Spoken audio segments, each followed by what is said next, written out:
We are so excited to be doing this series of webinars with the Dairy Standard Agency. I can't believe it's number 7. We've just, it's just rushing by. It's so amazing to think that we've had such a great response to the webinars. So thank you once again to the team from the Dairy Standard Agency. Jacqueline, this has been a great project and it's been so good to be working with you. So thank you so much. Today's presentation is really to make sure that we are doing this step properly. And so there's been numerous requests submitted to the Dairy Standard Agency about how sampling should be done, how sampling should be done from the point of view of the food handling organization, as well as how sampling should be done from the EHP's perspective. And so this webinar is really designed to assist the EHPs in terms of how milk should be sampled in the trade. And we're going to be chatting about Regulation 328.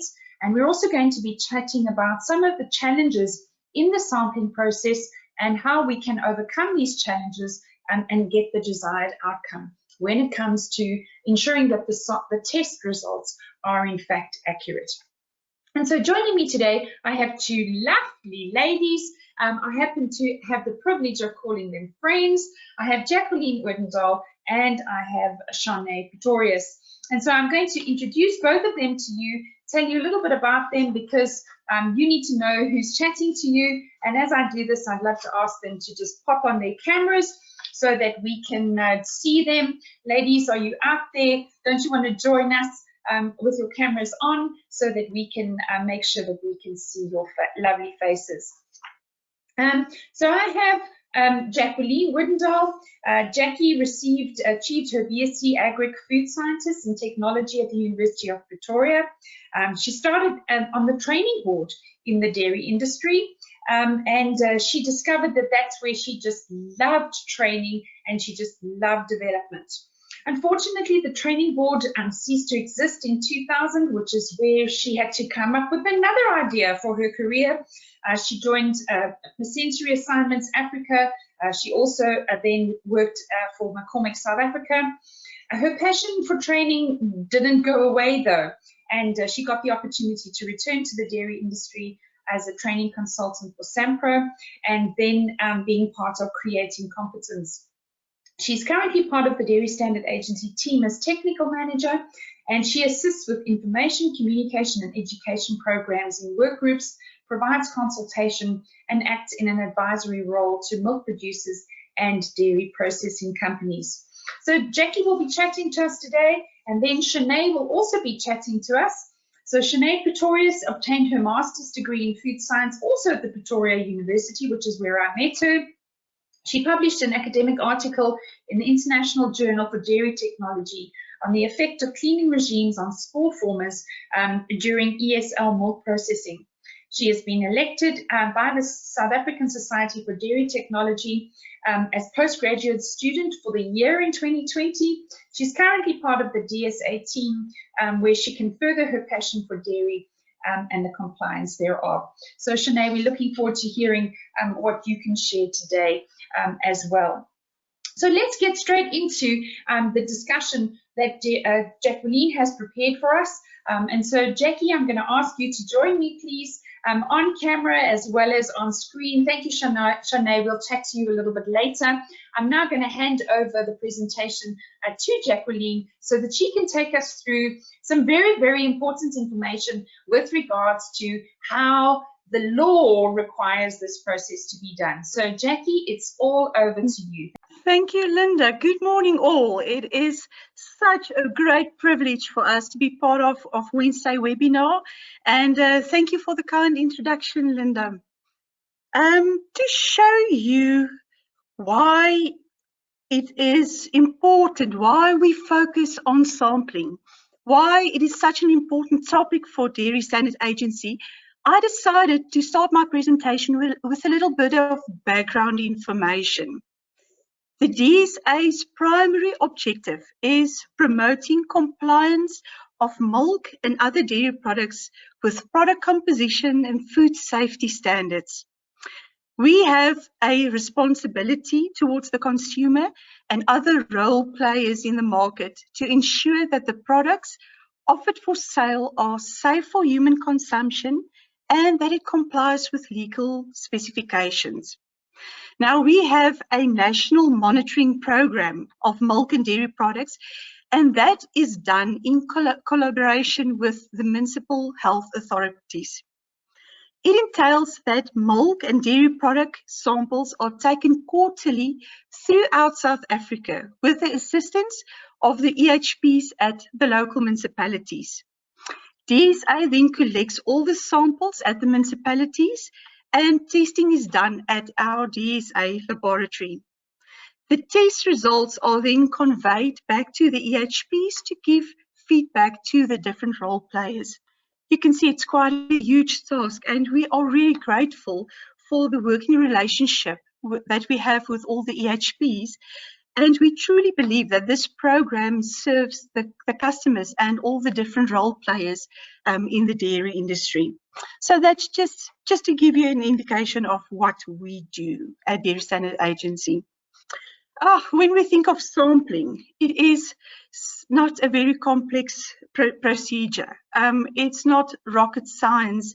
And for this reason, it's sometimes underestimated and neglected. And that is a total mistake. We should pay more attention to sampling, as it is the foundation of quality control. Effective sampling is crucial to obtain reliable lab test results. These results are used in production decisions and should therefore be accurate. We cannot compromise on the accuracy. So if the foundation of sampling is not strong enough, the entire building of quality control will collapse. So although it seems that it's so easy topic, we need to pay attention and we need to focus on proper sampling. As Linda said, Regulation 328 relating to the powers and duties of inspectors and analysts prescribes the procedure that the EHP must follow when taking a milk sample.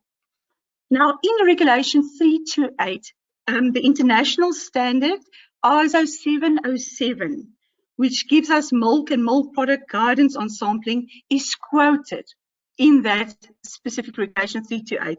And I just want to mention that our South African standard, SANS 314, is based on ISO 707. But we specifically mention ISO 707 because it is mentioned in 328.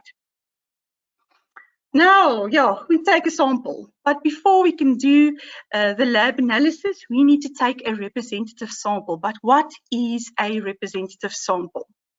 If we have a look at the definition, it is a small amount taken from the bulk product, and it's taken in such a way that it gives a true and accurate reflection of the bulk product. So that is what a representative sample is. The focus of our presentation is going to be sampling milk in the trade. Now, if we look at sampling milk in the trade, there are 3 places that we can do it. First of all, from the store shelf, or from a bulk tank, a bulk milk tank in a retail outlet. And the third one is not, it's not the ideal, but unfortunately it is a reality, sampling from milk cans. Sometimes, especially in the rural areas, you'll find that they sell the milk from a milk can that is kept in a cold room. So for this sake, it does not include taking samples on the farm who delivers the milk to the factory for further processing. So the focus is absolutely sampling milk in the trade. We said when we looked at the definition of a representative sample is that it needs to give a true reflection of the original product. So there are 4 things that the person taking the sample can do to ensure that there is a true reflection. The first one is before any sample is taken, the person should take care of personal hygiene and health. This is crucial. Cleaning and sanitizing of hands and being in a good health is absolutely necessary to ensure that the product is not contaminated. I think you will agree with me that the COVID-19 pandemic has really taught us a thing about cleaning of hands and sanitizing of hands, which is actually a good thing. Number two, if the sample is taken from the store shelf, we need to use exactly the same container. The original packaging should be used and the sample should not be decanted. Otherwise, if it is decanted, there's always the greater risk of contamination. When sampling from a bulk tank, the milk must be placed in specific sample bottles. Now, these sample bottles is single serve, plastic, securely closed, clean, dry, and sterile. The DSA provides 100 milliliter sterile bottles for the national program, and no other containers should be used.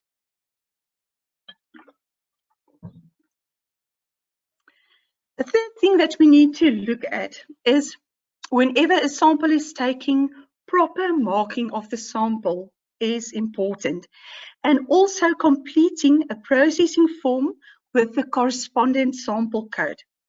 This way, the samples and the test results will not get mixed up. It is absolutely defeating the purpose to give the wrong results to the wrong people. So, absolutely crucial to mark thoroughly. A permanent marker should be used, and if you use a label, you must just make sure that it doesn't cover the product information on the packaging material. So Chané will just later on give a bit more information on the marking and the completion of the processing forms. A fourth thing that we need to do is to keep that samples cold at all time. The temperature should be lower than 5 degrees, and it is to prevent the growth of microorganisms. A higher microbial count due to temperature abuse after sampling is certainly not giving us a true reflection of the original product. So at all times it must be kept cold, and for this, cooler box can be used with ice or ice packs as the medium to cool it down. When we have a look at sampling from the shelf, it is important that, well, you are going to buy the product, just to make sure that the expiry date is at least 2 days later than the day on which the samples are collected from the municipality. And you'll remember I said, please do not tamper with the original packaging material. So it must absolutely stay intact as is. When we sample from bulk tanks, it's a basic rule and principle that samples for micro tests are always taken first in an aseptic manner. But because for the DSA, only the one sample is taken, so it must be handled as it is. Aseptically handle as the micro tests are done on that specific test. So everything must be sterile, and therefore the urge to only use the DSA sample containers which are sterile. Mixing of milk prior to sampling is important to get a uniform sample, especially when we look at raw milk. If you have raw milk in a bulk which has not been pasteurized or homogenized, you'll get that the fatty part will go to the top part, and if you are taking the sample at the bottom, you will not get a representative. But it is the responsibility of the shop owner to make sure that the milk in that bulk tank is thoroughly mixed, because the consumer needs to also get the fat inside the milk. The time of agitation that depends on the size of the vessel. Small vessels can be mixed by transfer, stirring, or plunging. When you get to the milk tanks, which you normally found in the retail shops, mechanical agitation for at least 5 minutes, or 1 to 2 minutes if it is on a time-programmed agitator. Larger vessels, at least 5 minutes. if the sampling is done 30 minutes after filling and at least 50 minutes when it was stored longer. Well, so mixing is very important. Sometimes it's also good when you sample at a raw milk bulk tank to not initiate the stirring, but just to get the sample as is, because then you can see whether the shop is actually doing the necessary stirring. And if it's not done properly, you can advise the milk shop to actually do the proper stirring of the milk. Whenever we take samples from a bulk tank, please redo it at the milk tap, exactly in the same manner as the consumer would get their milk. So in the case of the DSA sampling, you are going to use that small plastic containers, open it without touching the inner part of the lid and also of the bottle, and you just collect the sample at the tap. And the sample container must be filled 3/4 and not till the top. The only time that we are sampling at the top of the tank is when we do a root cause analysis to see where the problem is. And in that case, we will normally make use of a dipper. And important to note is that that dipper should be absolutely sterilized, should be sanitized. You can use alcohol or you can flame it with a lighter or matches. And the reason for this is that dipper goes into the original product. So we do not want to contaminate the product by taking a sample. But as I've said, sampling on the top is only done for root cause analysis. Otherwise, if it's a normal sampling in a bulk in a retail shop with a bulk tank, you sample at the milk tap. When you need to sample from a milk can, you can use the dipper, or otherwise, well, sometimes I think it's best to use the scoop that they are using in the milk shop, because then you can pick up problems if there's if that scoop is contaminated or whatever the case may be. It gives us a true indication of what the consumer gets, and that is good to know and to rectify if there is a problem at all. Oh, I cannot emphasize the importance of keeping samples cold, and therefore I've decided to end my presentation with this slide. Keeping it cold throughout, during the transport, during the storage, lower than 5 degrees. Important to, whenever you take the sample, record the temperature of the fridge or the milk tank, and then also of the sample that you've taken. And then when we as DSA will collect the samples, we are also again going to take the temperature. We have a temperature logger in the cold box, cooler box, so we can monitor the temperature, and when it comes to the lab, the temperature is again measured. So we have an entire record of the temperature of the sample from it's taken until it goes to the lab. And that is just to control, to make sure that we do not break the cold chain at any stage. This is really very important. I also want to mention that the sample should not be frozen and no preservatives added to the sample, especially if for this matter, the micro tests are done. So we do not want preservatives to be added.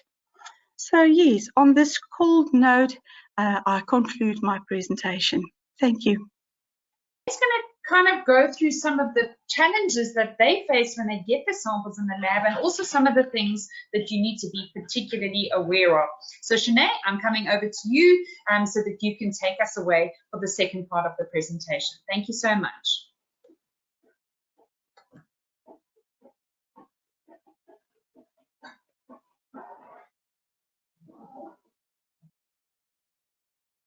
Thank you, Linda. Good morning, everyone. It is a pleasure to unofficially meet all of you. This part of the webinar is aimed towards our environmental health practitioners, or as we call them, the EHPs, who work very hard in submitting reputable samples to the DSA to regulate the quality of milk and dairy products offered for sale to consumers all over South Africa. with our National Dairy Monitoring Program that Jacqueline told you about. I would like to thank you for your continuous support in working with us, and in order to enhance this partnership, we need to improve some aspects that I would like to share with you today.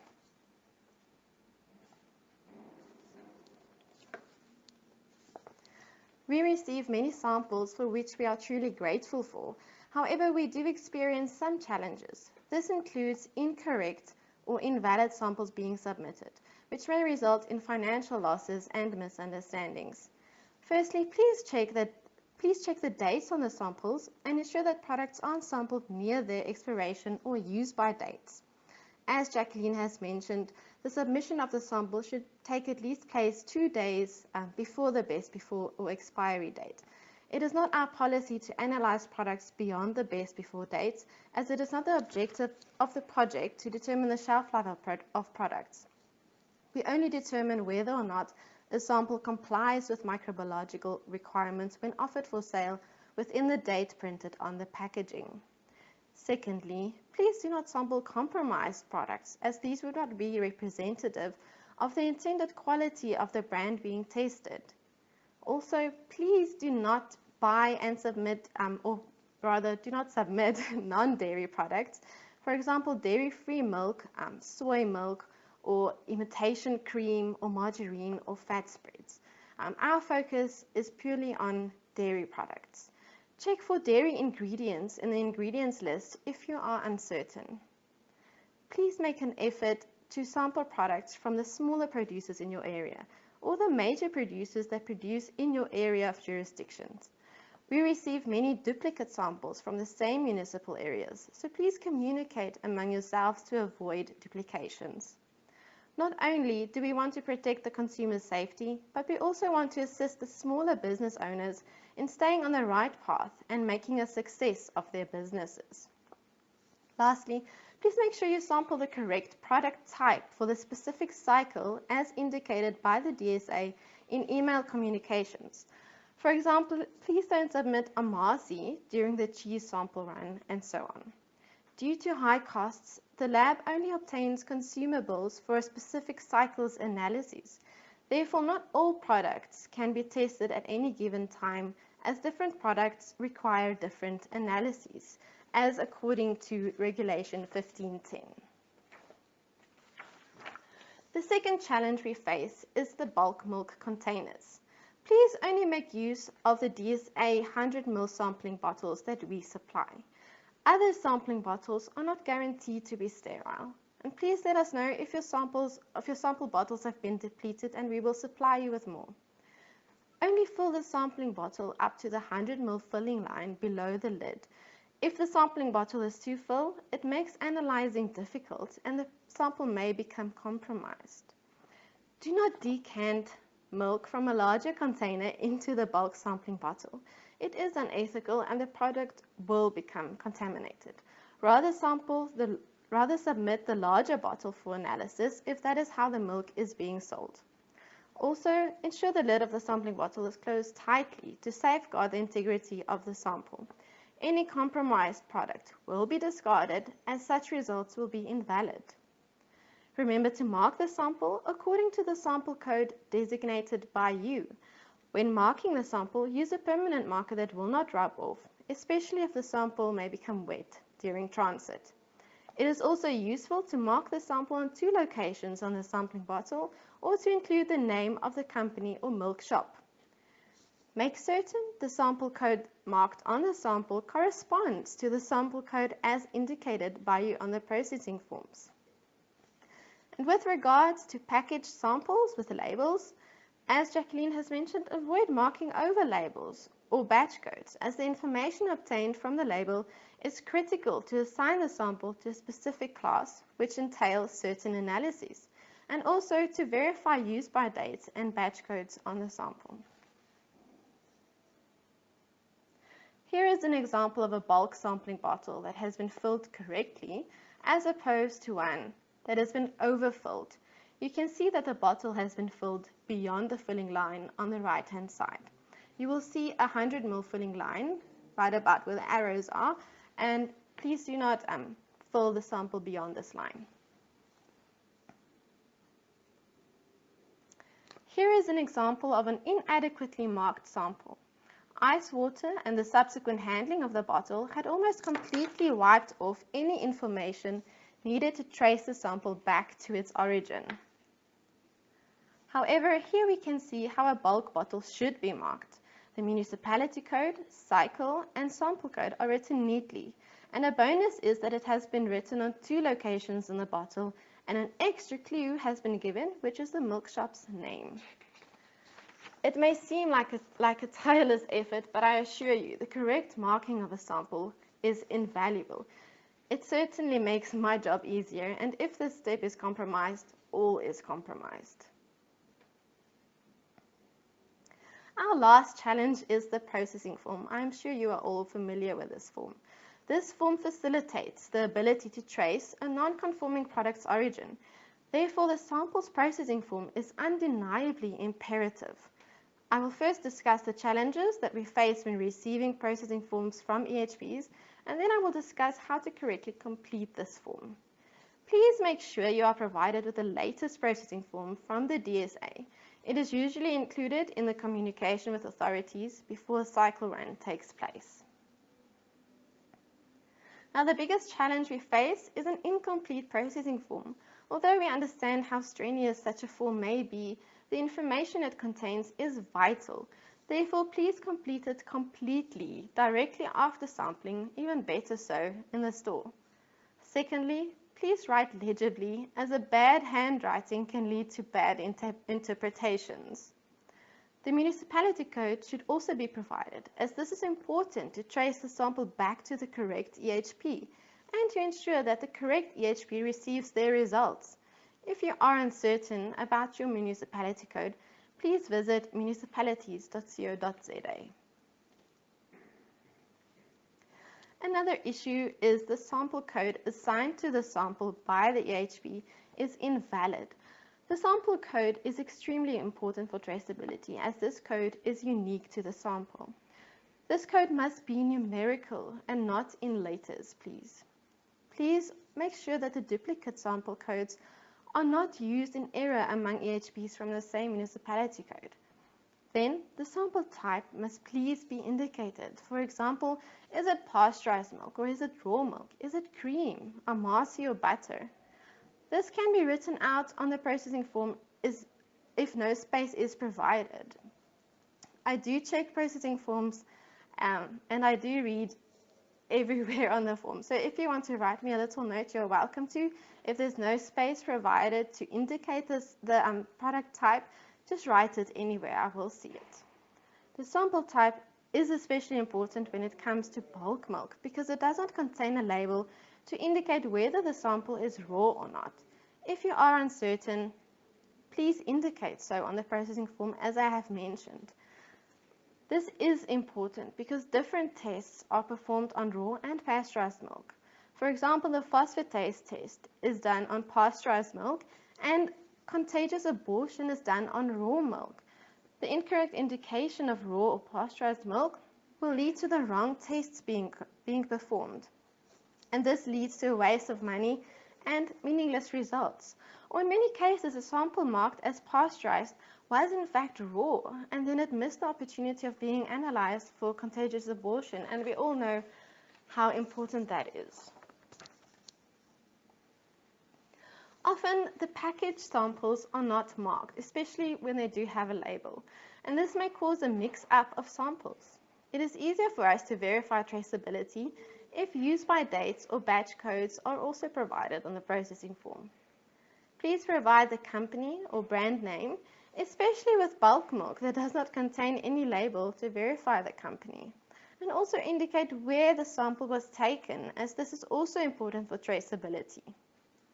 The use-by date must be filled in on the space provided for the use-by date on the processing form. This also assists us in identifying samples. Also note that the space provided for the batch code or the special code on the processing form is only intended for the batch code of the sample and not for other internal codes.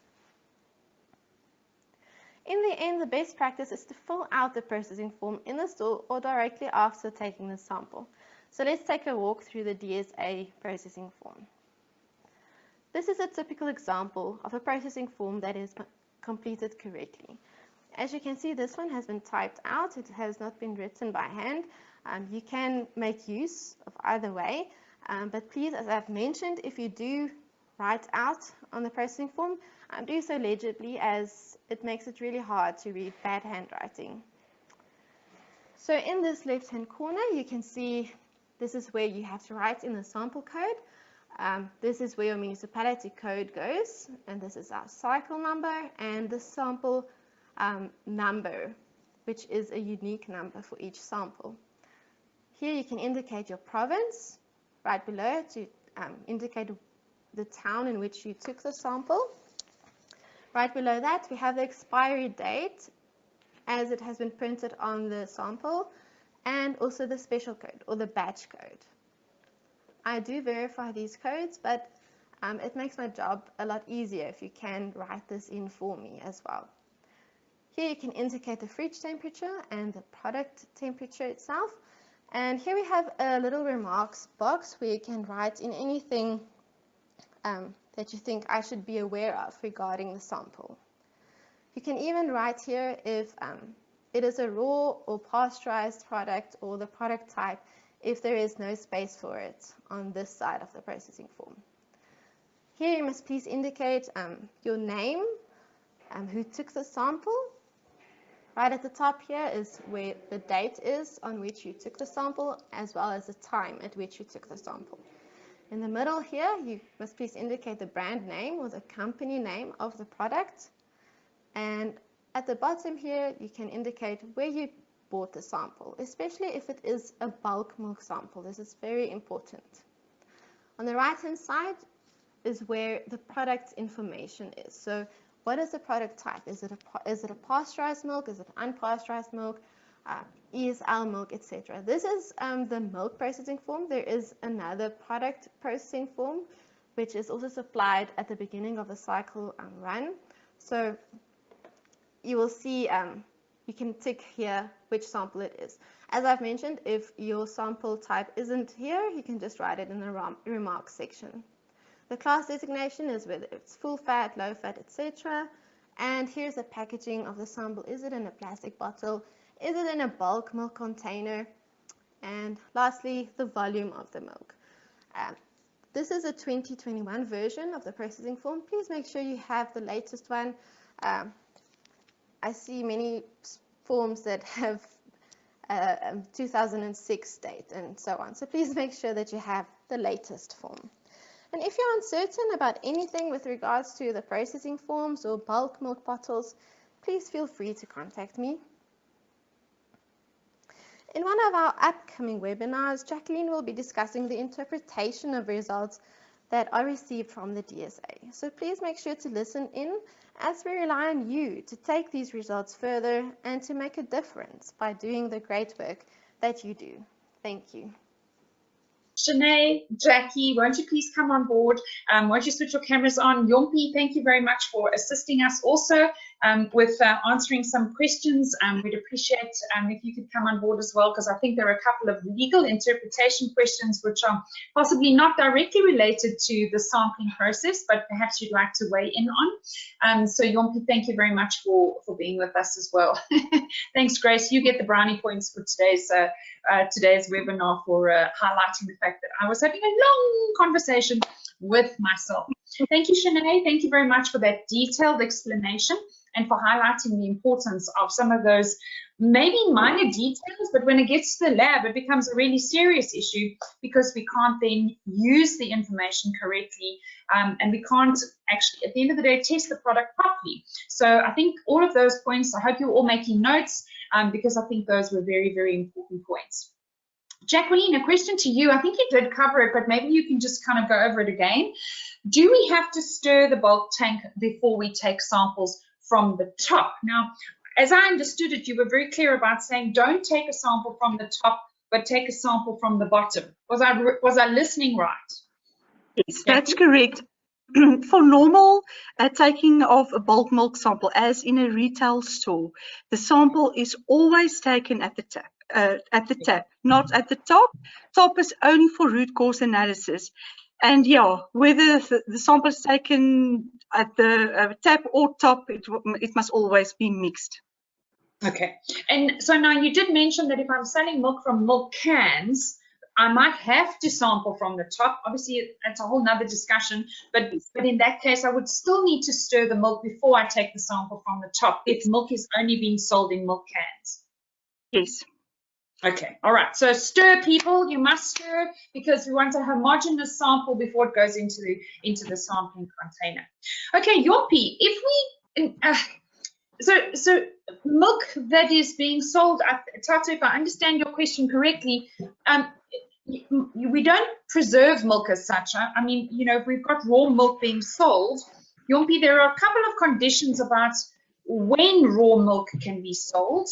And provided the conditions are met, it is possible to sell raw milk. We wouldn't automatically condemn raw milk from being sold. Am I correct?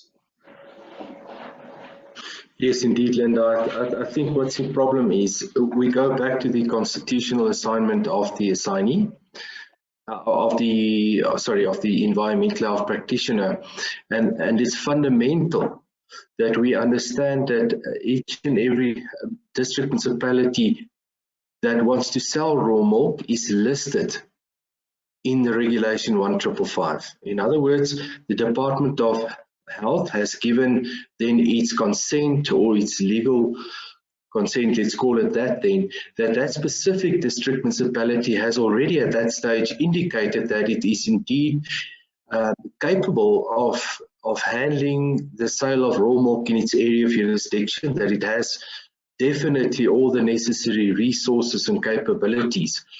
If that is indeed the case, then the sale of raw milk can be permitted, or will be permitted.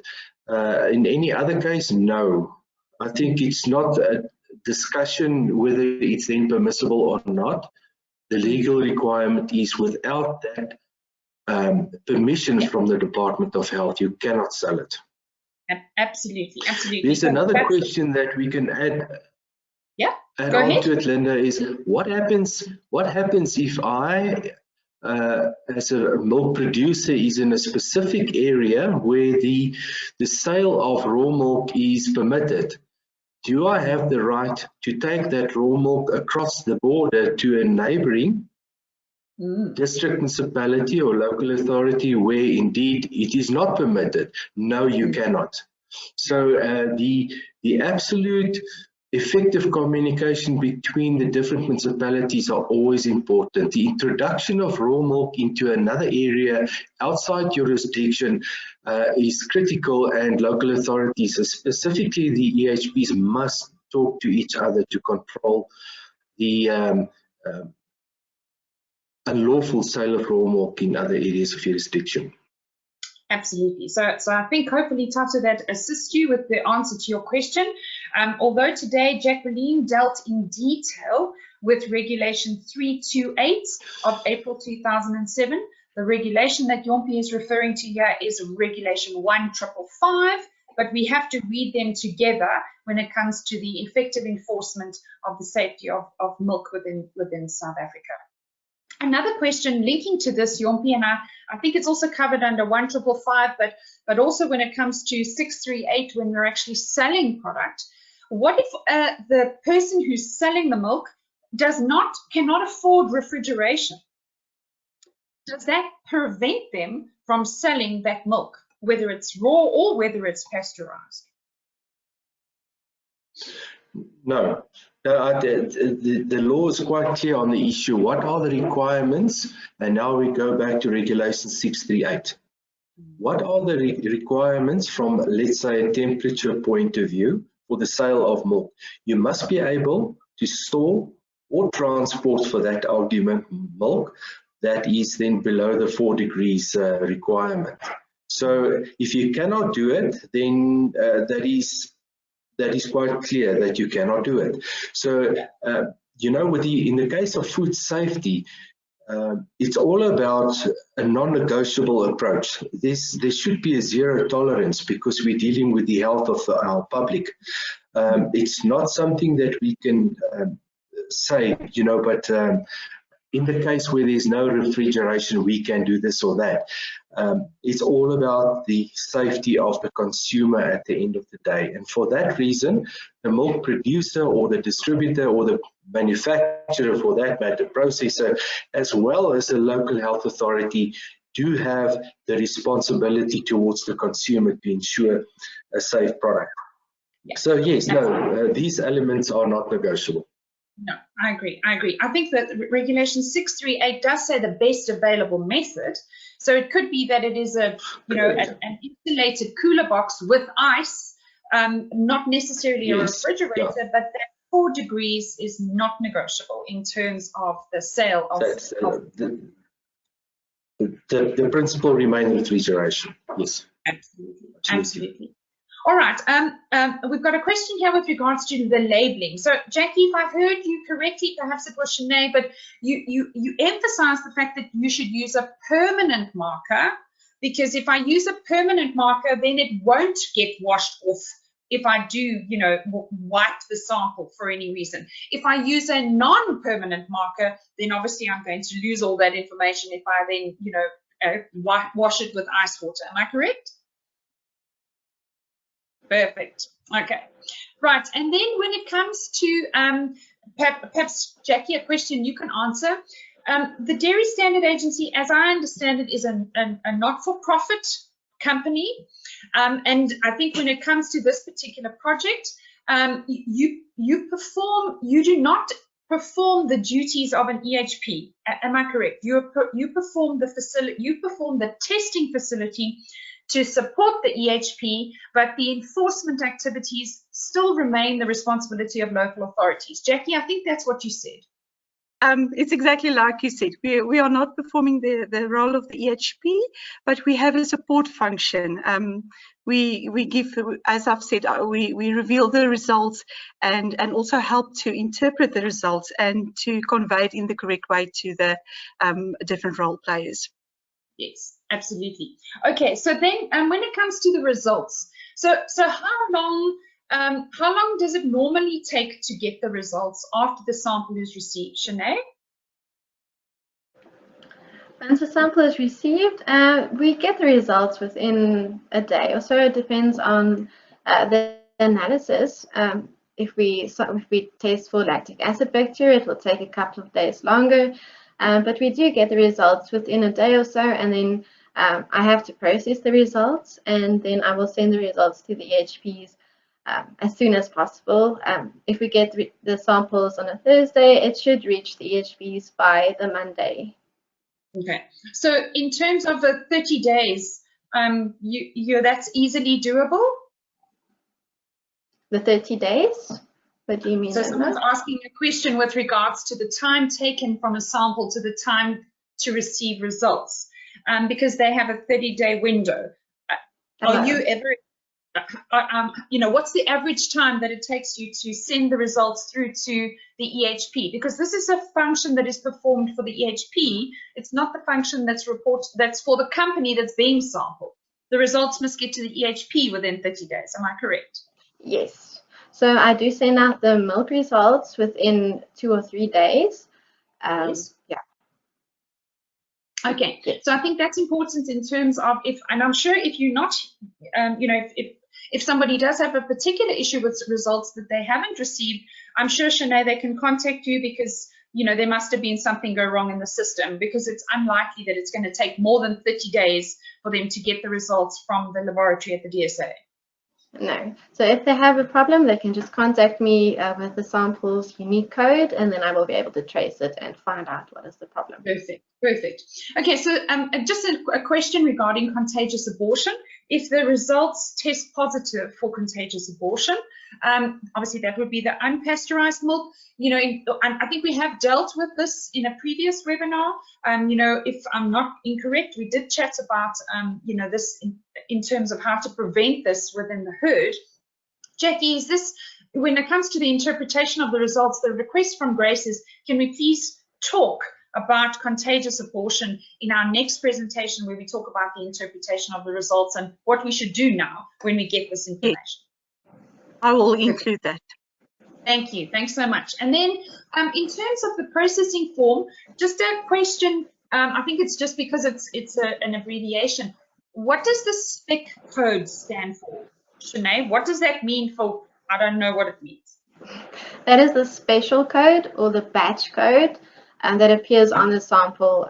It's usually printed by the company. Okay. So it's just a batch code.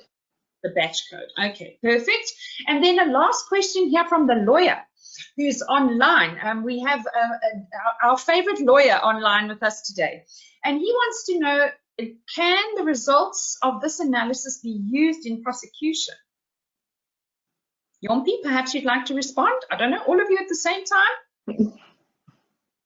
I think the fundamental principle is, if you go back to the mandate of the organized industry, and talking about the Dairy Standard Agency, in particular, is to promote the improvement of compliance with regulatory standards. That's a given. So what we do as the initiative, the self-regulatory initiative of the organized dairy industry, we, with funding under the Agricultural or Marketing of Agricultural Products Act, obtain funding as a non-profit organization. And that is our sole purpose, to go and liaise with government structures, number one. And then we will conduct monitoring for the purpose of promoting compliance. The second thing is, as we take the samples and we monitor in terms of the specific project, for example, we will communicate. And that means we communicate to the health officials, to agriculture, and to the metrology authorities. And then what happens following that is the issue of rendering support services. What you gather from that is that we have a supportive role that we fulfill. And the samples that we take is specifically there to assist the regulatory authorities. Let's call it an extension of the arm of the law to assist in risk identification. In other words, these samples in the first round has a very specific value, or have a specific value, to determine risk.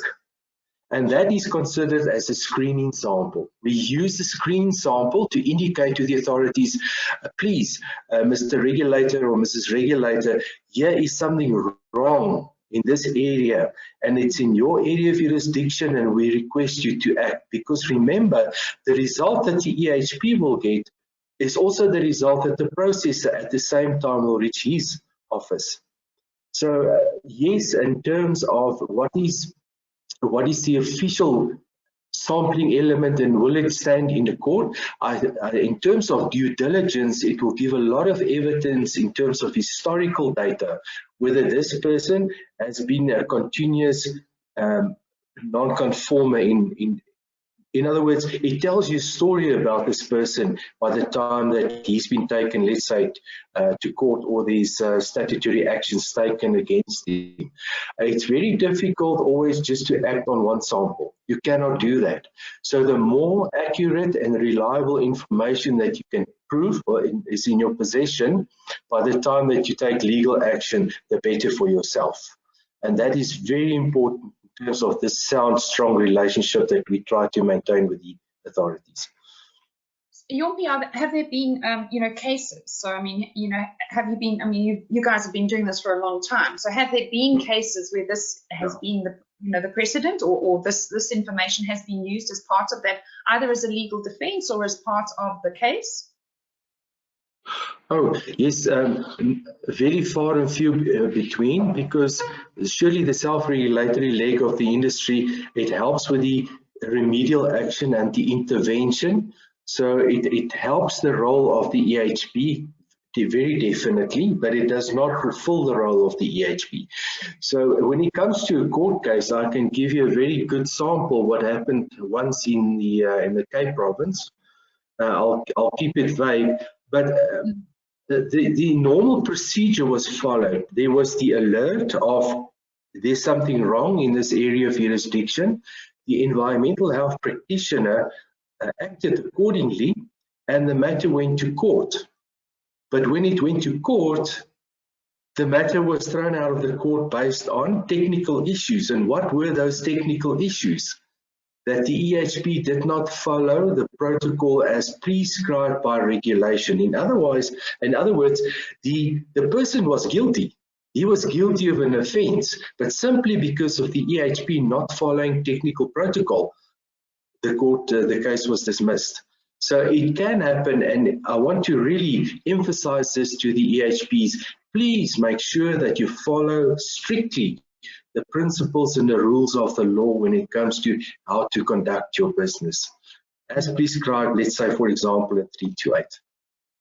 Perfect. Thank you, Yompi.